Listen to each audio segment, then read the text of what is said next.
assembled for the big kahuna, for the big breakthrough. They're like, okay, let me just throw these baby attacks at this person right now because we're saving the big one for their Goliath. God is preparing you for your Goliath right now, which is why it's so imperative for you to be focused.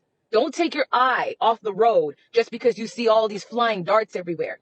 If you're wearing the armor of God correctly, the helmet of salvation, the breastplate of righteousness, protecting and guarding your heart against these attacks that come against your emotions, the shield of faith to block off these attacks every time they're coming for you. You have the word of God, which is your sword, to fight those things down and pierce through your adversary properly. Anchored and belted in truth, walking with the shoes of the gospel of peace. If you're wearing your armor properly and it's secured tight around you, it will protect you from the bulk of the attacks that are trying to weaken you before your biggest move, before your breakthrough, before the plot twist thickens. Don't get distracted with these baby Barnes and Noble witches and all of these petty little things that are trying to erode yourself, your truest, your most potent, spiritual, innocent self.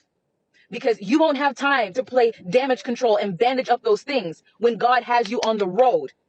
Saul, who became Paul, on the road to Damascus, we don't even understand how many spiritual attacks he was going through. First, he was attacked in his thoughts. Then he was attacked in his character. Then he didn't know if he had enough faith. Then he had to remember the word of God, that you can be anybody when God calls you. But the somebody that you have to become is by that narrow road of pruning and processing you.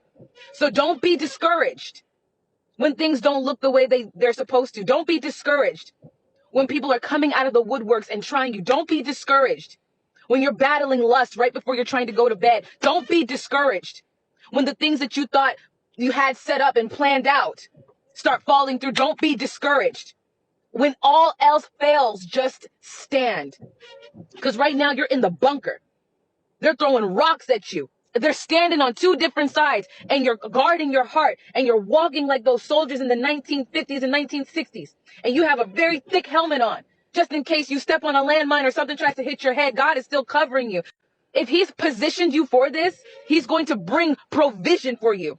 If it is his will, you know it's his bill, which is why everything that comes against you is going to come against themselves. Because if you touch God's anointed, you are only writing the will to your own hell. I don't think you understand how this works, beloved. These demons are slow, but they're not slow to attack you because of the promise that is within you and what you're carrying and what you're protecting. That's why it's important to protect your peace.